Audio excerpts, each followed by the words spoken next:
here's a brief outline of our presentation. We're going to talk a bit about archives in general, some of the features of the archives here, the collections we are working with. Then we're going to share some stories with you, because my belief is that history really is the stories of the people who are involved. It's not the dates, it's not the grand events. Those events form the framework. It's the lives of people who go on during these grand events. It's these stories that I find the most interesting aspect of history. So we're going to talk about some of the people. We're going to do that towards the end. There's absolutely no relationship between any of the stories. We just thought, what are we going to talk about? We're going to talk about these people. Why are they important? But I have to start with a confession. Truth in advertising. Neither one of us have ever been in any of the attics at the DeKoven Center. Okay. This is a metaphorical attic we're talking about, and we really are located in the lower level of Taylor Hall. And when I was looking for a title for the talk, I thought, well, maybe we could do Digging in DeKoven's Basement. But there are two things that made me not use that title. One is Max does not allow us to call it the basement. It's the lower level. And then it kind of sounds kind of gruesome, you know. So we're not going to be talking about digging. We're going to talk about digging in DeKoven's attic. So it's our digging is metaphorical as well, and our shovel is symbolic. Let's talk a little bit about, the next slide please, what archives actually are. It's a collection of stuff. That's what an archive is, and stuff is singular and plural, just like archives. Archive is an archive, or it's archive, so it's singular and plural. It's the raw material of history. Sometimes it's refined a little bit because we do have some published histories. We've discovered all kinds of treasures. At least we think they're treasures. And like I said, it's not just about dates, but it is a little bit about dates. I refer you to your handouts and the timeline in the handout. And today, what you're going to be getting is a snapshot of the archives here at DeKoven. And we felt it was important to have this timeline in here so that you get an idea of the breadth of the materials contained in the archives. It all starts with Racine College in 1852. In 1859, DeKoven arrives, and for 20 years the college flourished. In 1879, DeKoven died, and after his death, the school went through many changes. And finally, in 1935, the community of St. Mary purchased the Racine College campus. It's at this point that we move to the second major category of archival material, that being the community of St. Mary. From small beginnings, 5 sisters, in 1865, the community gradually grew and established schools, homes, hospitals around the country and on the Philippine island. I call the DeKoven archives the peripatetic archives, or the archives on wheels, because they've moved around quite a bit.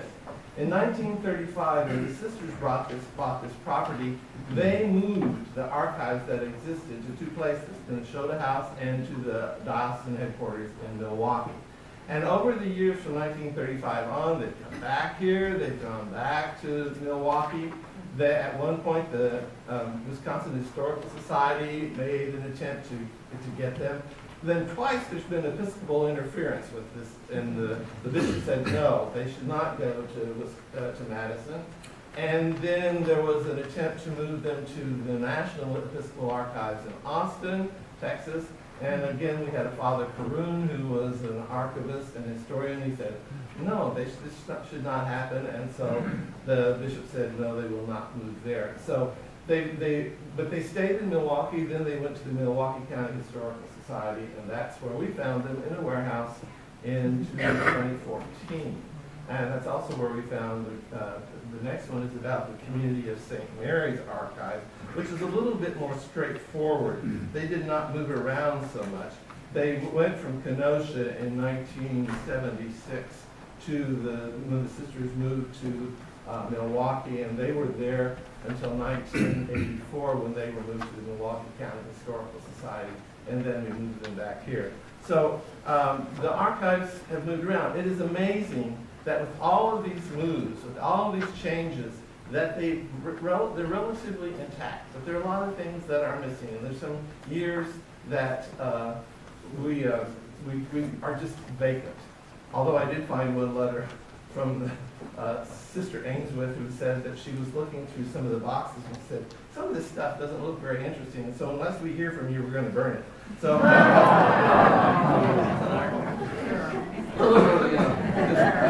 went into shock when I heard that. Here's a little bit of the next slide is the organization of the DeKoven Foundation archive. And we use the French word fond, F-O-N-D-S, which just means collection. And these are the materials that we are dealing with. Materials that relate to James DeKoven, materials that relate to Racine College and all its embodiments, material relating to the community of St. Mary's, and materials that relate to the DeKoven Foundation. And we use nice little abbreviations, so it's JDK, CSM, DKF, and RC for Racine College. So and then each one of the collections is subdivided into what we call series. And so we have, for example, under Racine College, we have buildings, charters, and statutes, correspondence, faculty, financial information, history, publications, and students. Our work is to identify, classify, preserve, and protect. We have a rough idea of what's contained in the boxes we receive, but we don't have any idea specifically about what's in each folder. So what that means is we have to open up the folder, carefully page through every page of the material, and one of the things we do is we remove all the metal fasteners, paper clips, pins, or whatever that we find holding the papers together. And one of the things we've done is we've gotten quite a collection of fasteners. Well, as we paging through the folder, the other thing we do is make a written inventory of the individual contents of each folder, which might be letters, documents, financial records, or whatever.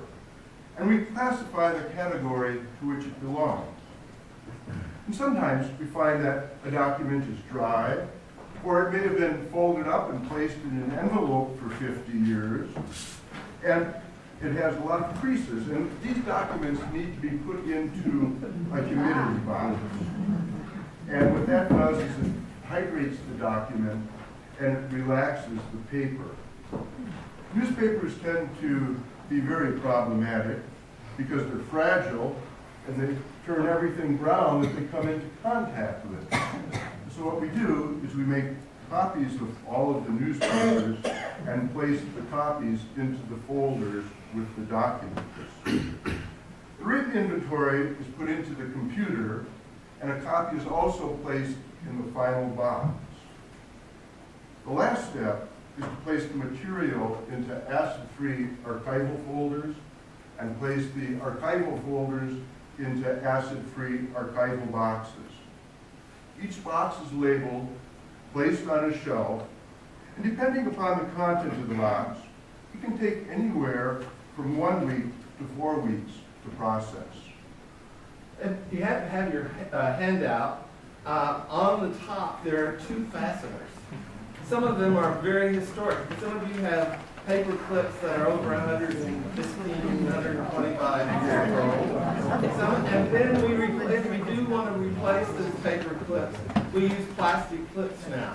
So you may walk home with a historic artifact if you have one of them. All of them, by the way, all of those that I did put together have been removed from documents in the archives. We're trying to take them out if they put holes in the paper too. Can you tell me what that document is? Money?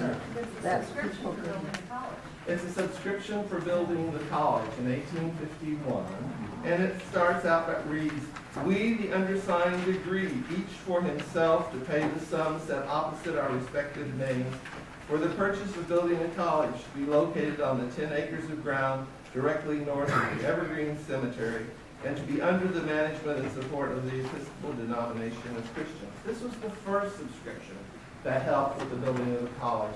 There was a second one, and over the course of the history of Racine College, there were several times that the citizens of Racine did raise funds to help people when there was a fire in Archival that was rebuilt, and then later on with Taylor Hall fire that was rebuilt. So that's one of the historical documents. We have those subscriptions which are interesting. On the next page, you have another example of a historical. This is a letter. This is a letter that Sister Huguetta wrote from Memphis. And maybe you've heard of the Magerus of Memphis, the sisters and priests who died there during the yellow fever epidemic. And this letter is Sister Huguetta writing to Mother Harriet in New York City, and she says, it's part of it, and what you have is just this last part. Do not think of sending other sisters, my dear mother. Every soul in this city seems doomed to this trial of sickness. Let us trust that God will spare these sisters. Yet I cannot pray it, but only what I can pray is, thy precious will be done, O Lord. I will telegraph you daily whilst my sisters are so ill, if I may. The number of letters that people wrote in trying, tragic times is absolutely amazing. This was the form of communication. We have these letters that the sisters wrote from Memphis. Sister Huguetta survived, the other sisters did not. Let's look at a few things from the collection. There are lots of images in the collection. This is one of the earliest engravings of the buildings, and there are only two buildings, Park Hall and Kimber Hall. And there's no chapel behind, and so that indicates it's had to be before 1864. There we go. A picture of a student, and we have lots and lots and lots of photos. We haven't even started looking and dealing with the photos. The reason I brought this one is because it's we have rarely identification with students, but this was given to us recently by the son of this man. And the picture here is Arthur F. Tooman, who was a cadet in 1916. It was given to us by his son, John Michael Tooman, from Lake Bluff, Illinois. We accept donations to the archives as long as they relate to one of those four areas where we are studying. The next picture is a football team. So Racine College football team of 1900. For those of you who are interested in football trivia, you might be interested to know that the first organized intercollegiate football game in Illinois was played between Racine College and the Michigan Wolverines. And further, the first intercollegiate game in the state of Wisconsin was played between Racine College and Lake Forest in Racine, Wisconsin, on November 29, 1888. The next slide is a picture of four bishops who graduated from Racine College during the years of James DeKoven. Bishop Samuel Edsall, who later was Bishop of North Dakota and Minnesota. Bishop Joseph M. Francis, who was Bishop of Indiana and Indianapolis. Bishop Thomas Gaylor, who was Bishop of Tennessee. He was president of the Episcopal Bishops of the United States, and he was also chancellor of the University of the South.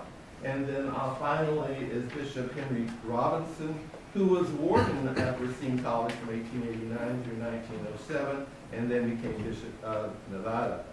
The next slide also shows the classes of 1870, met some people from the classes of 1870 and 1871 at a reunion in 1906. Several religious leaders, several business leaders, but I think that the two most interesting people on this is the Chief Justice John B. Winslow of the Wisconsin Supreme Court.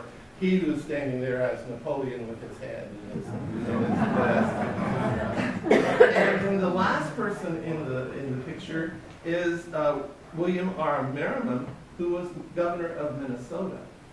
So in 20 years, during the time that James DeKoven was here, when you look at the influence that they had in the Episcopal Church as well as in business and in government throughout the Midwest, it's incredibly impressive.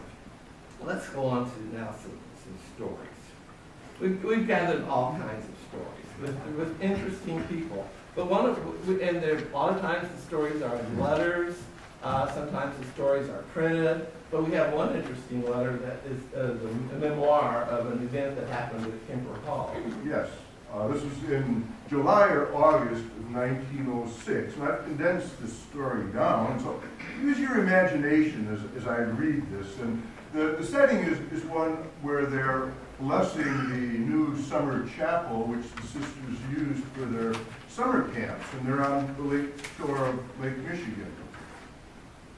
It was a beautiful midsummer day, a bit too warm for comfort, but beautiful. It looked cool, and we were in an overwarm chapel, which was pervaded with the smell of fresh varnish. The entire interior of the building was sealed only with a coat of varnish. The chapel was full. The bishop preached. I do not remember any of the sermon. I do remember that the bishop had trouble finding a handkerchief with which to mop his brow. After the sermon, when the hymn was announced, there was a sound of cracking and tearing as the congregation arose. We had stuck to the seats.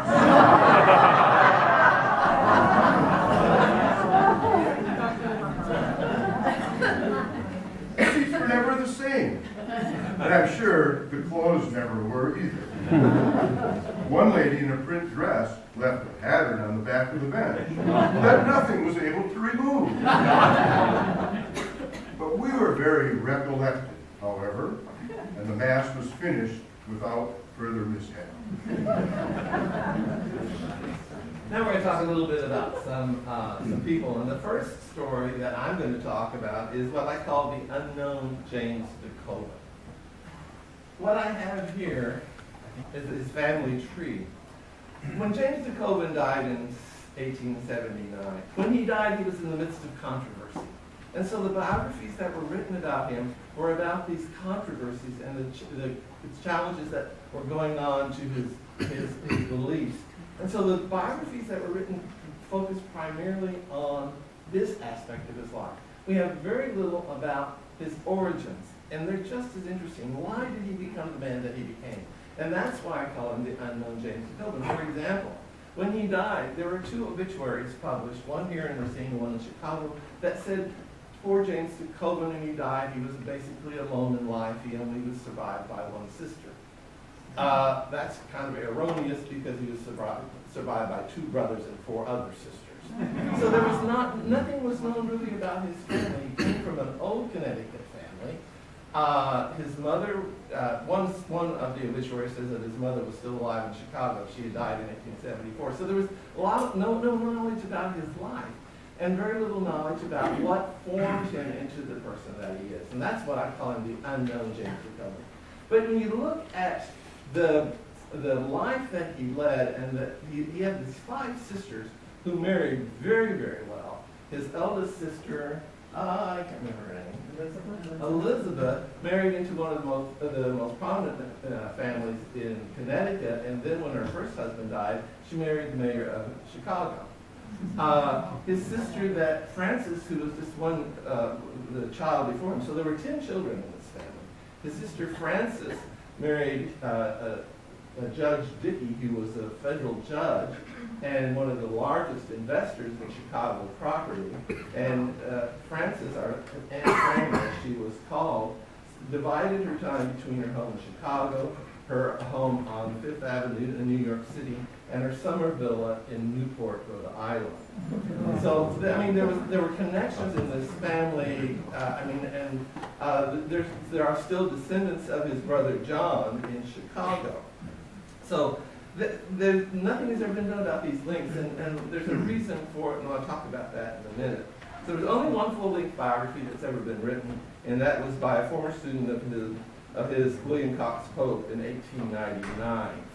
So over the years, the sisters attempted, when they took over and created the DeKoven Foundation, they thought it was important that a new biography be written. They never succeeded. The first time they really made an effort was for the 100th anniversary of James DeKoven arriving here in 1859.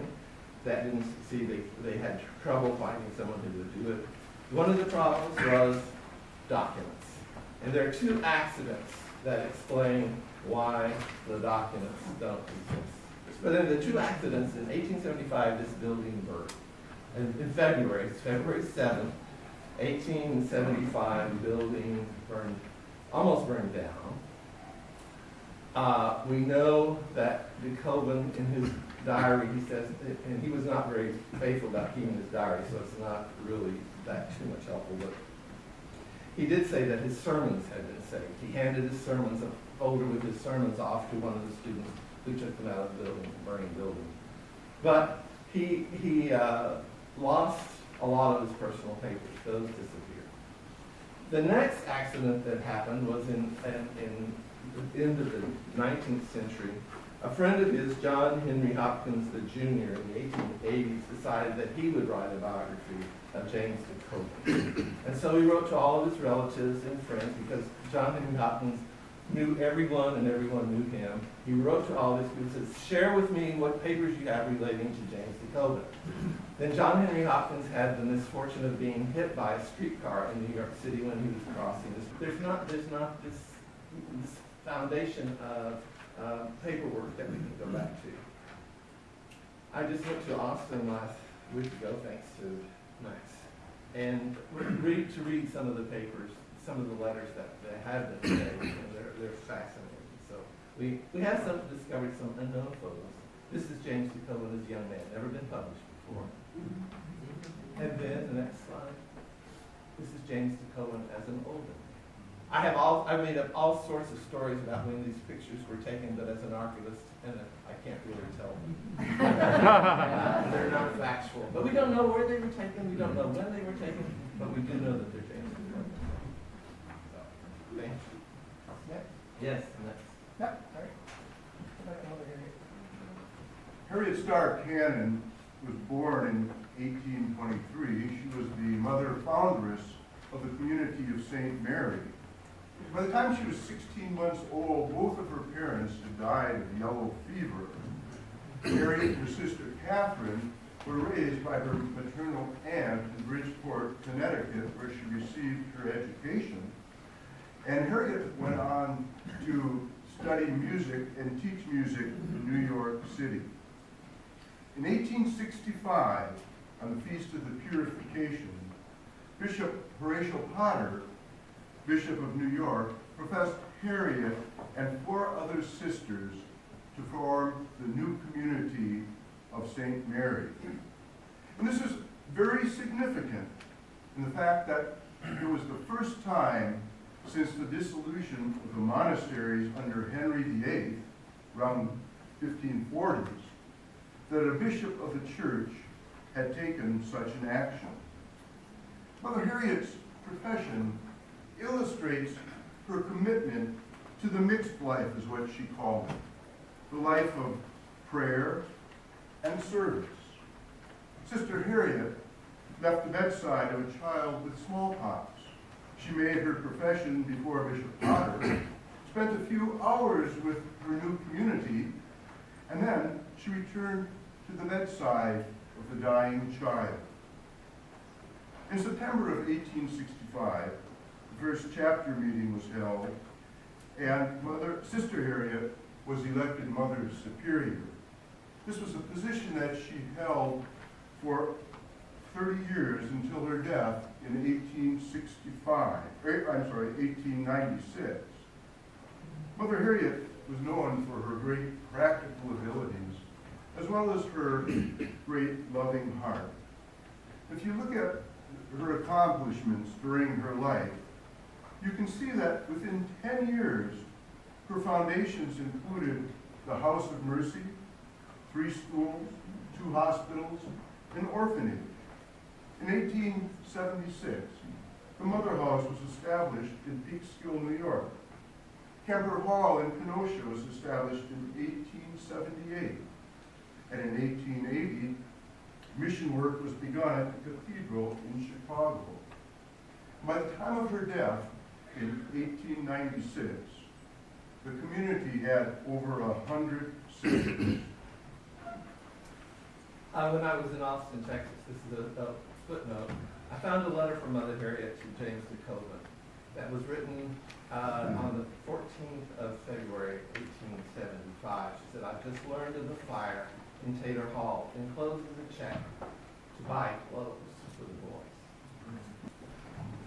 Alfred Longmore was a priest from England. He was the first chaplain general of the community of St. Mary from 1896 to 1901. Being from England, he made trips back home periodically. Returning to America in 1899, the ship he was on went aground. And the story is kind of a cross between St. Paul's shipwreck in the book of Acts and the sinking of the Titanic. It's 2:30 in the morning. Passengers are awakened to a loud crash and scraping of the hull in the bottom. Everyone went topside where it was dark and there was a thick fog. On the one side was a great white mass, and everyone thought, well, we hit an iceberg. In reality, they had struck the Belle Island shore, and they hit a submerged rock, which gashed a hole in the hull of the ship. And what looked like an iceberg they discovered in the morning was a rock cliff that had turned white due to the cold and the fog coming in from the North Sea. What proved to be problematic was letting down lifeboats in the dark. And immediately in the dark, they tried to let down lifeboats, which really proved to be a disaster because 11 women and an infant drowned. And luckily, though, the ship was a few feet from shore there. And what they ended up doing is stretching the ladder from the ship to the shore, which was problematic because there were large swells of water coming in. And those swells of water would come in and lift the end of the ladder up and down, or up and down. And finally what happened is one seaman waited for the wave to go out, and he scurried across the ladder, and he made it safely to shore. And once he was on shore, a rope with a bosun's chair was hooked up from the ship to the shore to evacuate the ship.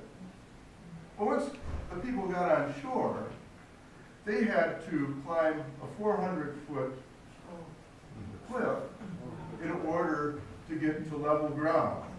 And it was there that they made their camp.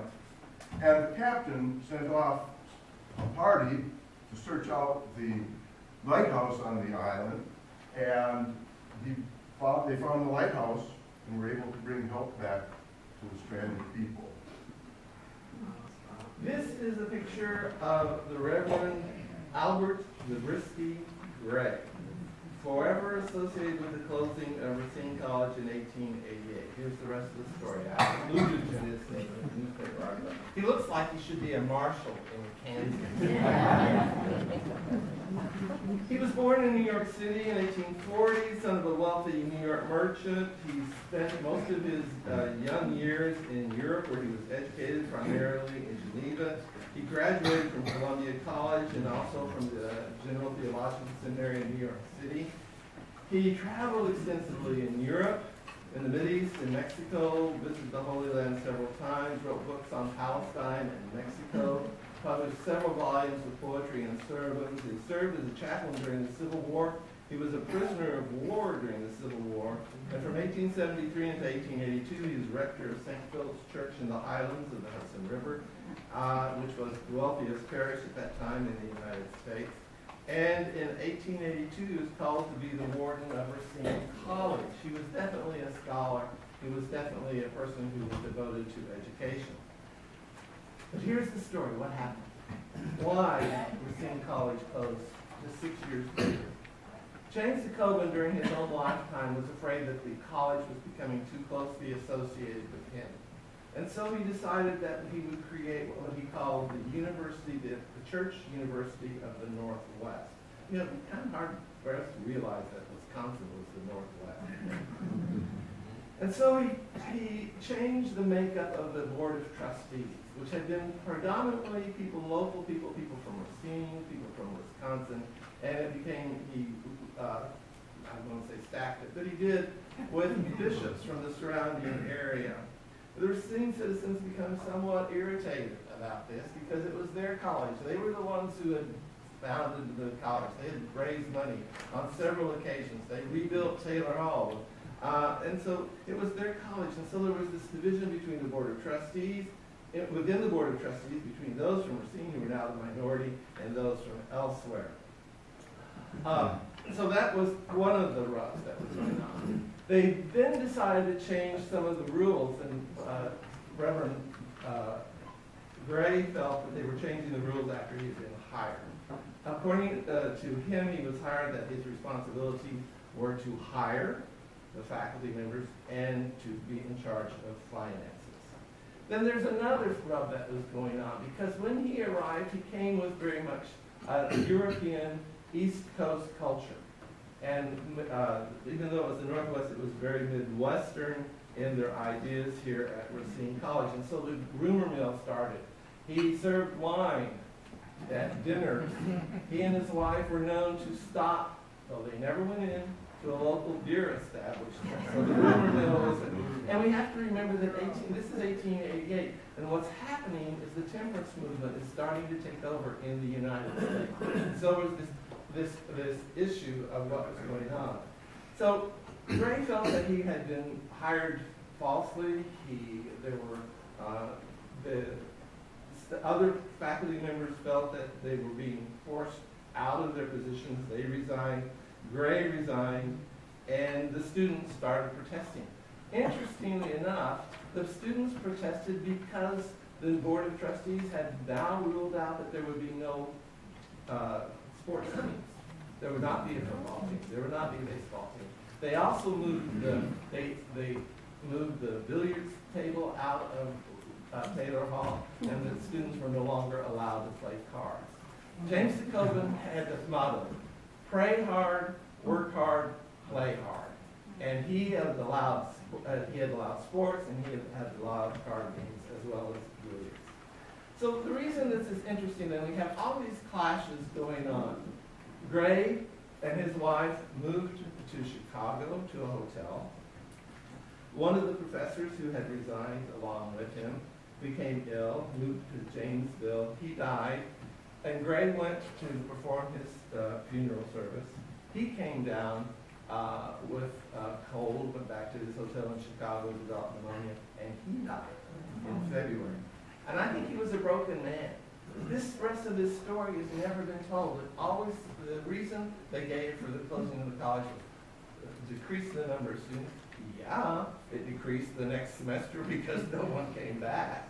And two, financial reasons. But the Bishop McLaren had pointed out that there really were no erroneous decisions going on with the finances. So it's kind of a sad. I've given you on your handout, I've given you some excerpts from different newspapers. I want to say about the Racine papers. The Racine papers were very, very calm about this whole thing. The Chicago papers, they played up the drinking, they played up the fact that maybe one of the professors was having an affair with a married woman. But the Racine papers went back and they analyzed the situation, which was very interesting. So that's the rest of the story about the closing of Racine College. This is Miss Marion G. Crandall.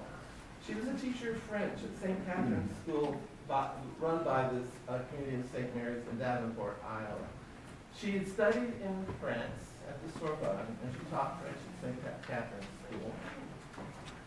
When World War I broke out, she really felt a call to help the people of France, and she tried to volunteer. But during World War I, there was an interdiction against people going and joining up with other armies. This happened in World War II, too, and especially for a woman.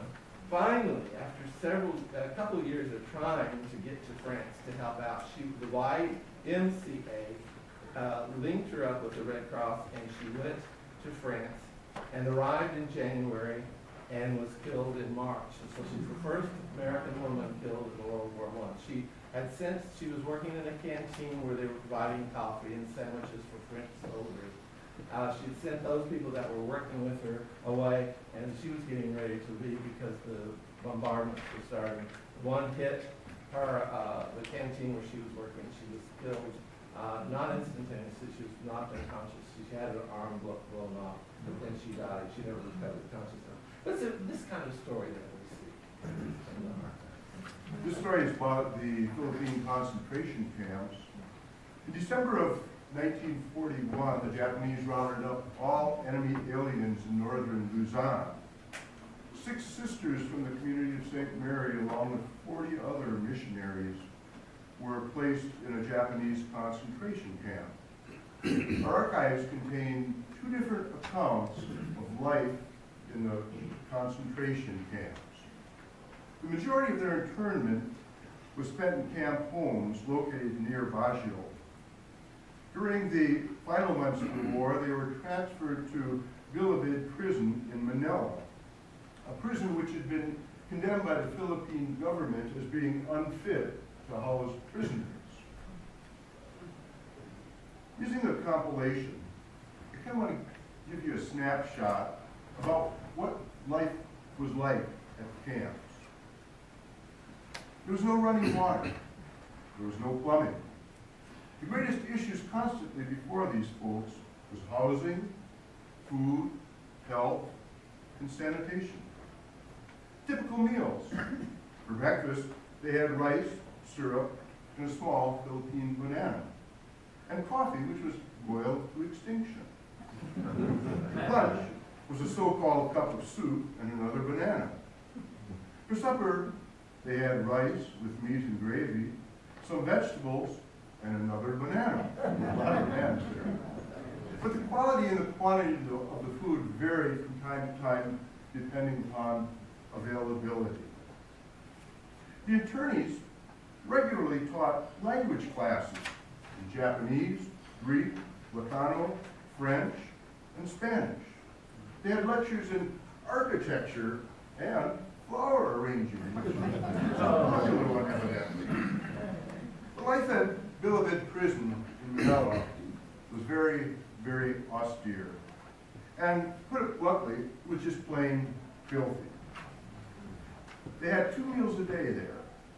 Near the end, the food, as they wrote, was nothing more than pig's food.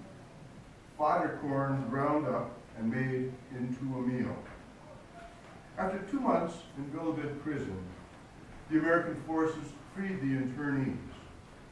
In spite of the horrific living conditions, the sisters, a bishop, and 5 priests were able to maintain daily devotions and a daily mass. One of the interesting things that I find in reading these accounts is the sisters' concern about getting starch for their habits. Yes, and they made sure that they did. Well, what remains to be done? Well, we're going to continue because it's fun. We like it. We enjoy it.